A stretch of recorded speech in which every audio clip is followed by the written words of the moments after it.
protests have rocked Reiger Park since Tuesday, we're told, where residents of Joe Slovo and Ramaphosa informal settlements are allegedly protesting for electricity.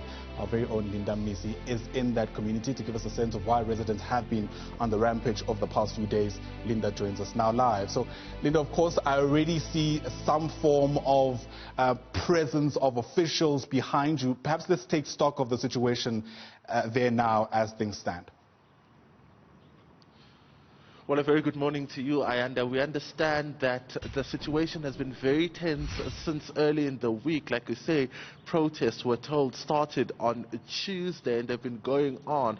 Various buildings have since been torched. But you asked me about the situation right now, which is a bit calm. But if you can see behind me, there are already police presence and some tires are being burnt on the other side. What we're told is that that is the Joe Slovo informal settlement. But if you look on the ground, there's already, that rubble and burned tires from the protests that started, of course, earlier in the week. More police, as you can see, are moving in to try and quell the situation as this has been ongoing. We're told the situation, or rather the protests, are about electricity and other service delivery issues, but there's really been great concern from community leaders around the issue of electricity and how it has been going on. One of the community leaders, in fact, Ayanda, tells us that, this started when illegal connections were disconnected earlier in the week, causing the residents here to go on a rampage. But to further elaborate on this, I've got with me community leader Edith Claassen. Edith, thank you so much for your time. I mean, you've witnessed these protests break out from early in the week, but what is really at the heart of them? At this stage, I think it's the illegal electricity.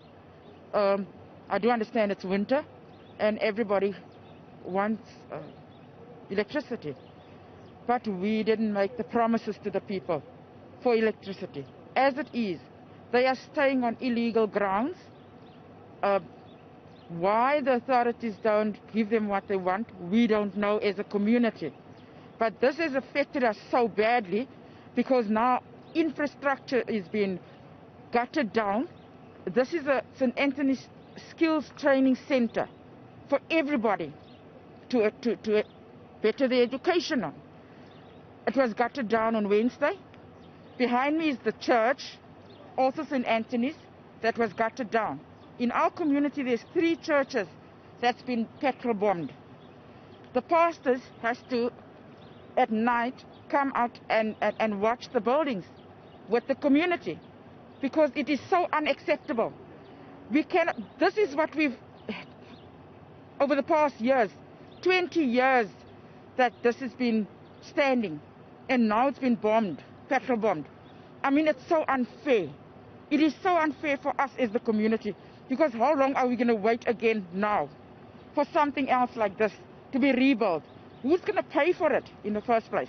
Just tell us about the background. I mean, these are long-standing issues. The residents have been here for quite some time. But what really is the cause of this?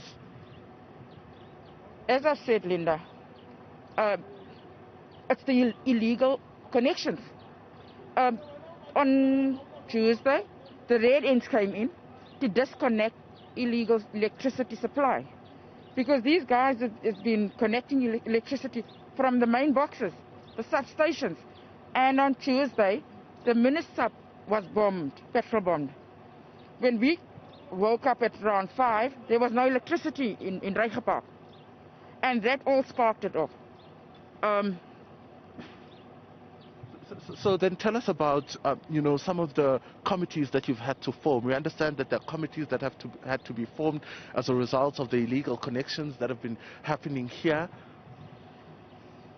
The Reiger Park Community Forum stems from about 3 years ago when our cables was laid. Also here at St. Anthony's, there's a power station. There was cables stolen on a weekly basis, I can say. It went so far that the community took over the role of security, whereby they actually watched the cable 24/7. But it cannot carry on like this. Every winter, there's a problem.